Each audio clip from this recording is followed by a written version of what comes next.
नमस्कार, स्वागत है आपका सीएनबीसी आवाज मोतीलाल ओसवाल स्टूडियोज में। मैं हूं मनीषा गुप्ता।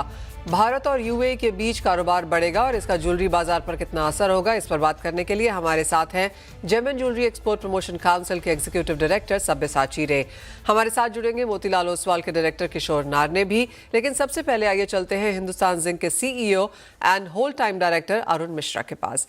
अरुण जी नमस्कार, शुक्रिया साथ जुड़ने के लिए। और सबसे पहले आपसे यही जानना चाहेंगे कि जिस तरह के हमने यहाँ पर नंबर्स आते हुए देखे हैं, कैसी रही है परफॉर्मेंस चांदी के सेगमेंट में और यहाँ से प्रोडक्शन गाइडेंस क्या दे रहे हैं आप?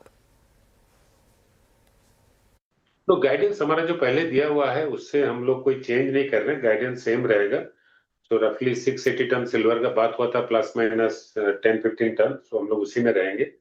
सिल्वर प्रोडक्शन इस क्वार्टर में करीब 10% ज्यादा है compare to last quarter.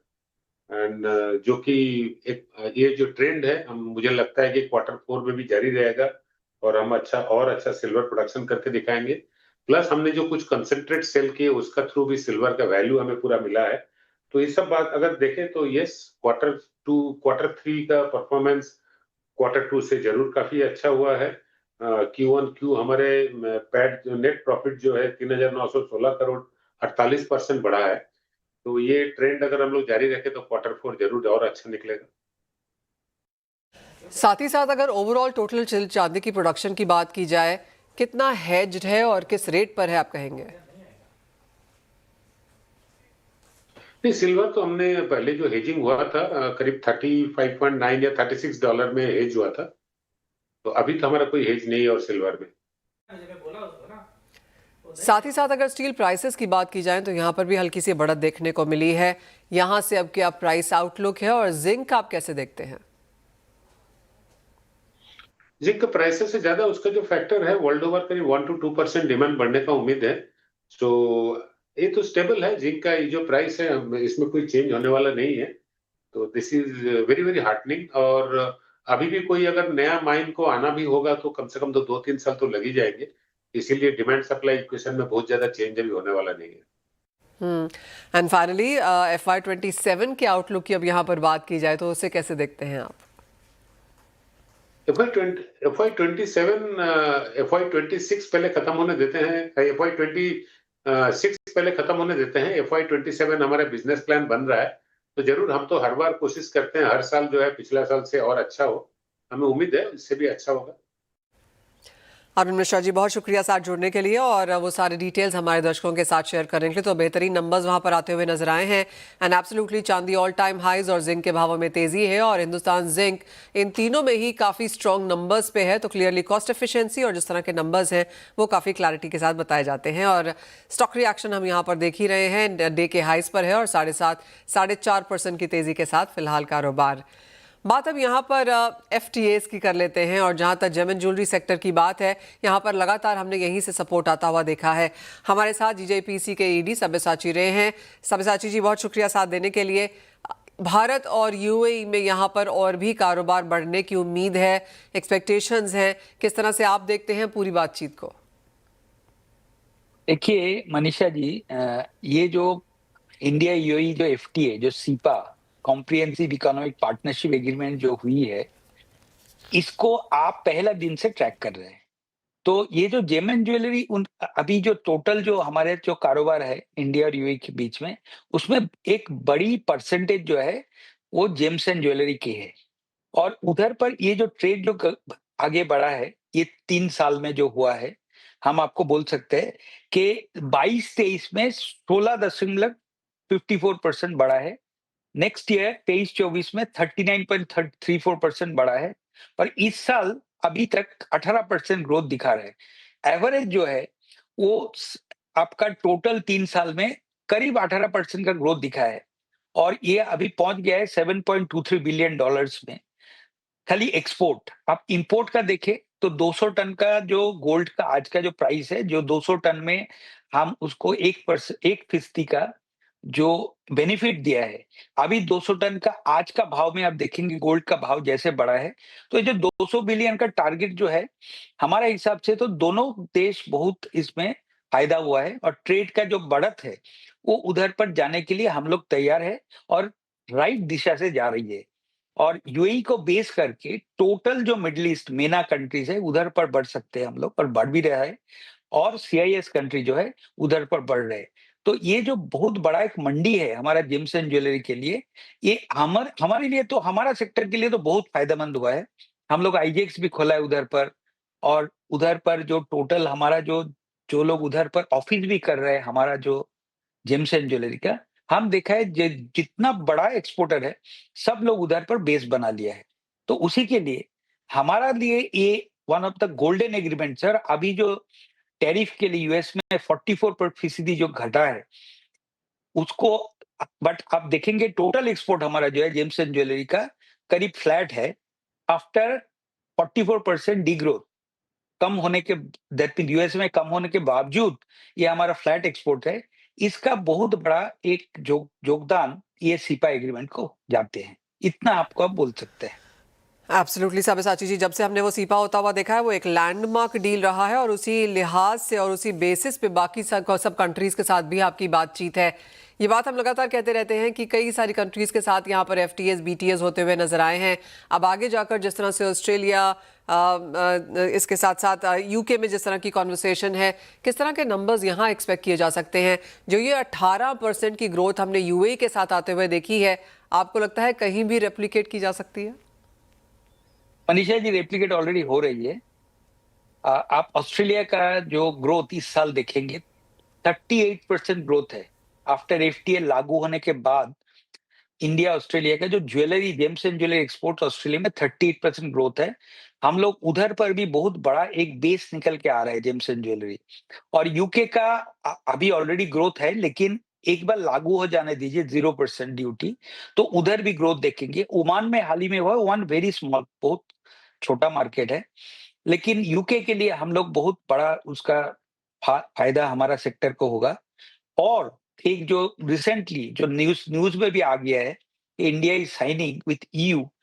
EU एक बहुत बड़ा मार्केट है, और वो मार्केट क्या है, हाई प्राइस मार्केट है। जैसे आप देखेंगे कि हमारा दो टाइप ऑफ ज्वेलरी होता है, एक bread and butter daily wear होता है, और एक है जो हाई प्राइस जो कुटूर ज्वेलरी बोलते हैं।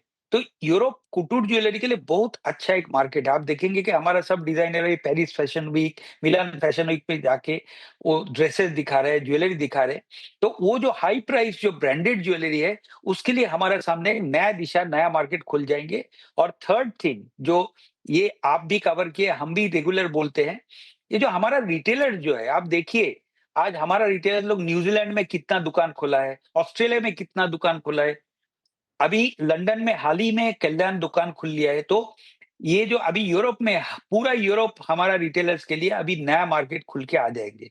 ये जो सामने जाके ये इसका जो बेसिकली ये ट्रांसफॉर्मेशनल एग्रीमेंट्स हो रहा है हमारे लिए, एटलीस्ट हमारा सेक्टर के लिए।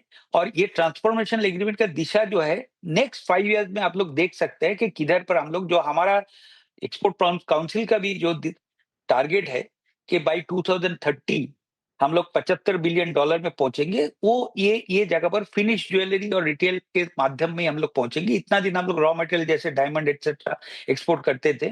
हमारा दिशा वही है कि अभी ज्वेलरी फिनिश करके और ब्रांडेड ज्वेलरी बेचो, और इसका जो एफटीए है उसका लाभ उठाओ, रिटेल में माल स्टॉक करो और उधर का कंज्यूमर को बेचो। ये दिशा में हम लोग जा रहे हैं ये एफटीए के थ्रू। मिस्टर रे, बिकॉज आप हमारे साथ हैं तो आपसे ये भी जानना चाहेंगे, क्योंकि ऑलरेडी एक रिप्रेजेंटेशन यहाँ पर काउंसिल की तरफ से फाइनेंस मिनिस्ट्री को जा चुका है बजट एक्सपेक्टेशंस के लिहाज से, तो यहाँ पर टॉप 3 क्या हैं?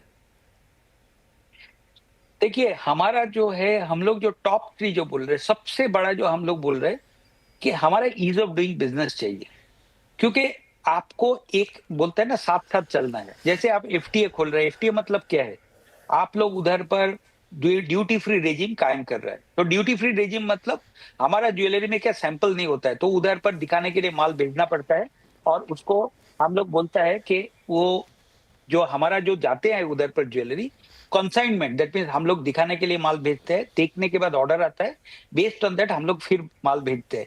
ये जो हमारा जो डायरेक्शन है, ये डायरेक्शन में जाने के लिए ease of doing business, customs law को चेंज करना बहुत इंपॉर्टेंट है। वो दिशा में काम चालू भी हो गया है। प्रधानमंत्री के साथ हमारा चेयरमैन कुछ सेक्टर के साथ प्रधानमंत्री जो मीटिंग किया था, उसमें ये एक बड़ा डिमांड था हमारा चेयरमैन का, और उसी दिशा में कस्टम्स का रिफॉर्म्स का काम हम लोग जितना जानते हैं कि उसके लिए चालू हो गया है, और वो नॉट ओनली आवर सेक्टर, सब सेक्टर के लिए रिफॉर्म हो रही है। तो उसमें Okay. हम लोग भी बोल रहे हैं कि ईज ऑफ डूइंग बिजनेस सबसे बड़ा एक डिमांड है। दूसरा डिमांड क्या है कि हमारा जो एसीजेड है, एसीजेड के अंदर ये भी सब सेक्टर का है, बट हमारा सेक्टर का भी बहुत, बिकॉज आप जानते हैं कि चिप्स का 80% एक्सपोर्ट जाते हैं यूएसए में। तो हम लोग बोला कि जो रिवर्स जो जॉब वर्क है, दैट मीन्स जी। जो कैपेसिटी मिस यूटिलाइज है उसको डोमेस्टिक का काम करके उसको यूटिलाइज करे। और हम बोला कि डोमेस्टिक भी कुछ सेल करने को दो, बाहर का ज्वेलरी को आप लोग जब एफटीए में सेल करने को दे रहे हैं, तो Right. हमारा एसीजेड से भी थोड़ा ज्वेलरी उनको सेल करने को दो विद द ड्यूटी फोरगॉन। जैसे गोल्ड इंपोर्ट होता है तो गोल्ड के ऊपर ड्यूटी जितना फोरगॉन हो गया, बाहर से बाकी जो एलॉयज जो होता है उसके ऊपर ड्यूटी जो फोरगॉन हो गया, वो ड्यूटी फोरगॉन को छोड़ के इधर पर एक्सपोर्ट करने को दो। ये दो बड़ी डिमांड है। और Okay. तीसरा डिमांड जो ऑलवेज जो रहते हैं कि हमारा जो ड्यूटी रैशनलाइजेशन जो बोलते हैं, जी। क्योंकि आप जानते हैं गोल्ड का जो ड्यूटी हमारा 15% से, ये हम लोग वी आर थैंकफुल गवर्नमेंट इतना कम कर दिया है 5%, तो उसमें और थोड़ा 1-2% का कम होने का चांसेस है। Okay. वो हम लोग बोल रहे हैं कि हमारा वो करने के लिए जो हमारा जो डिमांड है, one of the demands is that. Mrs Sabyasachi, as always बहुत शुक्रिया साथ जुड़ने के लिए। ग्लोबल ट्रेड और ऑफ कोर्स इंडियन मार्केट्स में बजट से क्या एक्सपेक्टेशंस हैं, दोनों ही चीज़ें हमारे समक्ष रखने के लिए वेल आगे बढ़ेंगे। और अब हमारे साथ किशोर नारने जुड़ चुके हैं। किशोर, बहुत शुक्रिया साथ जुड़ने के लिए। ओवरनाइट एक और ऑल टाइम हाई सोने और चांदी में बनता हुआ नजर आया है। आज तो ऑफिस में ये कॉन्वर्सेशन है कि ये 3,10,000 3,20,000 पे चांदी लेगा कौन? आई थिंक या मनीषा, आई थिंक ये कॉन्वर्जेशन हमारा बहुत रेगुलरली रिपीट हो रहा है। एंड जो लास्ट हमारा जो रिपोर्ट था 3,20,000 का टारगेट था, which was released around 2,40,000 something, वो अगेन जब 6 महीने का आप बोलते हैं एंड देन वो लगभग 15 दिन में आपका टारगेट आ जाता है या 20 दिन में आ जाता है, तो जो समझ में नहीं आता है कि अब क्या है। जो बेसिकली यस, सिल्वर उसका fundamentals and whatever the underlying story है उसको काफी हद तक डिस्काउंट कर चुका है। अराउंड करंट फंडामेंटल्स को आगे तो चला ही गया। तो हम अभी फिलहाल क्या बोल रहे हैं कि take off some of the money off the table, at least 40-50% आप प्रॉफिट बुक करो। गोल्ड सिल्वर में डेफिनेटली रहना चाहिए as a portfolio hedge, and definitely आप इन्वेस्टेड रहना ही चाहिए। तो move some of the money to gold, because जो गोल्ड सिल्वर रेशियो अभी 50-55 के आसपास 50 के आसपास आ गया है, तो सिल्वर स्लाइटली अंडर वैल्यूड, जो ओवर वैल्यूड है, और गोल्ड अंडर वैल्यूड है।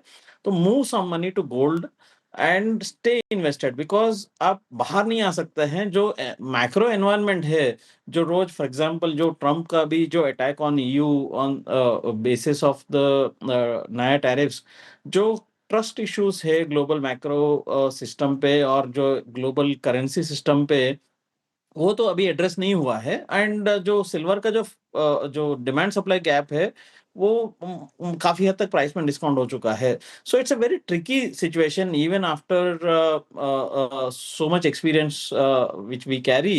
It's extremely difficult to advise at these levels, but you have to stay put. इसमें आपको रहना चाहिए, बट गोल्ड का पोर्शन आपको पोर्टफोलियो में स्लाइटली हायर रहना चाहिए। एटलीस्ट 60-70% गोल्ड, 30% सिल्वर का पोर्शन आप रखें तो बेहतर रहेगा। अगर नया एंट्री करना है, जो फोमो फीलिंग है, स्पेशली जो मिस्ड आउट लोग हैं, उनको एकदम सावधान रहना चाहिए। अगर 15-20% कभी भी आपको करेक्शन मिलता है, आपको सिल्वर में वापस एंट्री कर सकते हैं। Long term structural bull trend है, 5-5.5 लाख रुपए तक भी जा सकता है, उसमें कोई डाउट नहीं है, कोई बड़ी बात नहीं है। बट टाइमिंग को प्रेडिक्ट करना बहुत डिफिकल्ट है। सो एनीवेयर आपको 15-20% गिरावट मिलता है, तो जो मिस किया है उन लोग एंट्री करने का चांस मिल सकता है। चांदी का एक महीने का जो चार्ट है वो आपकी स्क्रीन पे लेके आएंगे, क्योंकि आपको समझ में आएगा कि पिछले एक महीने में 1 लाख रुपए की तेजी यहाँ पर बनती हुई नजर आई है। किशोर, जो फंडामेंटल्स थे हमने दिसंबर में प्ले होते हुए देखे, ऑफकोर्स जियोपॉलिटिकल टेंशंस हैं, लेकिन जिस तरह का रन हम लगातार यहाँ पर आता हुआ देख रहे हैं, स्पेशली सिल्वर में, कॉपर में, टिन में, ये कुछ कमोडिटीज़ हैं जहाँ पर मूवमेंट काफ़ी शार्प रही है। एक गोल्डमैन सैक्स की रिपोर्ट है जो कहती है कि अब फंडामेंटल्स फैक्टर्ड इन है, अब जो भी कुछ है वो स्पेक्यूलेटिव रैली है। इवन शंघाई ने जिस तरह से कहा है कि हाई फ्रीक्वेंसी फर्म्स अब बाजार में कारोबार ना करें, तो क्या अब ये फ्रॉथ बनने लगी है? या I think most of industrial metals का अगर स्टोरी देखें तो 12,500 13,000 के आसपास कॉपर में जो है एक टायर्डनेस, एक थकावट नजर आता है, बिकॉज फंडामेंटल स्टोरी प्ले हो चुका है। And some of the regulatory pressures जो है कि जो मार्जिन बढ़ाया गया है, सिल्वर में भी मार्जिन बढ़ाया गया है, जो हाई फ्रीक्वेंसी ट्रेडिंग को जो जो सर्वर्स को हटाने के लिए बोला है, तो थोड़ा बहुत इसमें जो कॉस्ट ऑफ ट्रांजैक्शन है, बिड एंड आस्क का स्प्रेड से वो बढ़ेंगे और थोड़ा बहुत जो प्रॉफिट टेकिंग है वो आ जाएगा। सो मतलब नॉन प्रेशियस जो इंडस्ट्रियल मेटल्स है उसमें डेफिनेटली इसका असर रहेगा। But silver is a completely different story.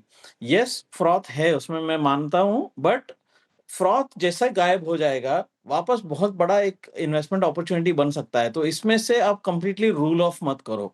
Silver को जो 5-5.5 लाख रुपए का जो नया रिवाइज टारगेट से, हालांकि मैं अब पहली बार आपके चैनल के माध्यम से बोल रहा हूँ, लाख इसका मैं फर्दर रिवाइज्ड जो हम रिपोर्ट से वो रिलीज होगा, बट दैट स्ट्रक्चरल ट्रेंड में कोई बदलाव नहीं है। एंड गोल्ड में, खास करके गोल्ड में 8,000 से $12,000 का जो लेवल्स है वो भी पॉसिबल है। एंड प्योरली मैथमेटिकल कैलकुलेशन है, मैं कुछ ऐसा एग्जैगरेट नहीं कर रहा हूँ, मैं कुछ ऐसा स्पेकुलेटिव पंट नहीं कर रहा हूँ। जो सेंट्रल बैंक रिजर्व्स का जो स्टोरी है वो बहुत बड़ा प्ले होने आ रहा है। सो 8,000 $12,000 के आसपास गोल्ड चले जाएगा तो आप इमेजिन कर सकते हैं सिल्वर का क्या सिचुएशन रहेगा। सो स्ट्रक्चरल ट्रेंड गोल्ड सिल्वर में है। इंडस्ट्रियल मेटल्स में थोड़ा बहुत थकावट है और एक करेक्शन का जो माहौल है वो बना हुआ है। ऑलराइट, आपकी स्क्रीन पे ये ऑल टाइम हाई फिर से सोने में बनता हुआ 4712 के लेवल्स, ये ऑल टाइम हाईज हैं सोने के जो आपकी स्क्रीन पे वहाँ पर हैं। चांदी भी इंटरनेशनल मार्केट्स में लेकर आएंगे, वहाँ पर किस तरह का कारोबार है, क्योंकि अच्छी खासी बढ़त वहाँ पर भी ओवरनाइट मार्केट्स में देखने को मिली है। $94.5 अनाउंस हम यहाँ पर चांदी ऑल टाइम हाई देख चुके हैं। ऑलराइट, हल्का सा दबाव। जाते जाते किशोर, आपने 5.5 लाख बोला चांदी के लिए? या 5.5 लाख रुपए के आसपास का आएगा, दिस अराउंड रफली $150 के आसपास आएगा। So that's again not a big deal. So $60 to $90 आपको हालांकि 17-18 ट्रेडिंग सेशंस लगा था, तो it's not a big deal. By this year end, इस साल के अंत तक किशोर? I think timing is something I must accept that nobody can predict. So level predict कर सकते हैं, time predict नहीं कर पाएंगे, but see direction वो है। सो मैं ये सावधानी के साथ कहना चाहता हूं कि जो मिस्ड आउट है वो आप तुरंत करंट लेवल्स पे आप नए एंट्री करने के लिए एक्सट्रीमली हाई रिस्क है। तो अगर 15-20% करेक्शन आता है, 10-15%, अगर 170% 180% बढ़ने के बाद 10-15% करेक्शन आता है, तो it's even 20% correction is a bull market correction. So वहां पे आप एंट्री करें तो बेहतर रहेगा, रादर देन आपको जो है। And the people who actually bot, so for example हमारा जो फर्स्ट सिल्वर का जो रिपोर्ट्स निकलना शुरू हुआ था 48,000 50,000 60,000 रुपीज के आसपास है, उन लोगों को बोल रहा है कि भाई जो अगर आपने लाख रुपए डाला या 10 लाख रुपए डाला, आज 30 लाख रुपए हो गया है, आप वापस इसको 10 लाख 12 लाख में लेके आ जाइए, ऊपर का जो प्रॉफिट है आप घर पे लेके जाइए, and you come back to your weightages. आपको जो एसेट एलोकेशन है वेटेजेस में वापस आ जाओ और फिर उसको 5 लाख के लिए खेलो। ऑल राइट, तो अच्छी खासी तेजी की एक्सपेक्टेशन यहाँ पर चांदी में। बहुत शुक्रिया किशोर एज ऑलवेज साथ जुड़ने के लिए और वो नई रिपोर्ट भी यहाँ पर शेयर करने के लिए। वेल, इसी के साथ एक ब्रेक का समय है, लौटेंगे और लेकर आएंगे बॉन्ड स्ट्रीट। नमस्कार, बॉन्ड स्ट्रीट में आज हम वो ऑफरिंग्स आपको दिखाएंगे जहां पे आप 10,000 रुपए से भी निवेश कर सकते हैं। लिस्ट में 3 इंपॉर्टेंट यहाँ पर नाम है। एक तो जो सबसे बड़ा इशुएंस यहाँ पर है वो है इंडल मनी, कूपन 9.75% का है और जहाँ तक इसमें मैच्योरिटी डेट है वो 30 अक्टूबर 2027 की है। 10.6% यहाँ पर आपका यील्ड ऑफ मैच्योरिटी के तौर पर है और रेटिंग्स जो इन्फोमेरिक्स की तरफ से यहाँ पर आई है वो A- की है। दूसरा जो हमारी लिस्ट में है जहाँ पर आप 10,000 रुपए से निवेश कर सकते हैं वो है नवी फिनसर्व। यहाँ पर 10.6% का कूपन है, मैच्योरिटी डेट जो है वो 31 मई 2027 की है और अगर मैच्योरिटी तक आप इसको होल्ड करते हैं तो यील्ड टू मैच्योरिटी 11% का है। रेटिंग्स यहाँ पर इंडिया रेटिंग की तरफ से है जहाँ पर इसे A करार दिया गया है। और तीसरा मोस्ट इंपॉर्टेंट यहाँ पर अडानी एंटरप्राइज है। इसमें जो कूपन है वो 8.75% का है। इसका मैच्योरिटी डेट जैसा कि आप देख सकते हैं 12 मई 2029 की है। ईल्ड टू मैच्योरिटी अगर आप देखते हैं तो वो 8.7% है और यहाँ पर इकरा ने AA- की रेटिंग इसे प्रदान की है। साथ ही साथ आपको बता दें ऐसे काफ़ी सारे बॉन्ड्स भी अवेलेबल हैं जो स्टेट गारंटी के साथ आते हैं, स्टेट्स की तरफ से आते हैं। उसमें जो सबसे बड़ा नंबर है यहाँ पर Kerala infrastructure investment fund board का है। ये 9.67% का कूपन है और इसकी मैच्योरिटी डेट अगर देखें तो अगस्त 8, 2030 है। यील्ड टू मैच्योरिटी यहाँ पर 9.30% का है। साथ ही साथ आंध्र प्रदेश ने भी Andhra Pradesh investment fund board की तरफ से इशुएंस आया है। कूपन 9.15% का है। यहाँ पर मैच्योरिटी डेट 30 नवंबर और 2028 की है। यहाँ पर यील्ड टू मैच्योरिटी जैसा कि आप देख सकते हैं 9% का है। साथ ही साथ यहाँ पर तेलंगाना की तरफ से Telangana state industrial infrastructure corporation limited की तरफ से है इशुएंस है। कूपन 9.3% का है।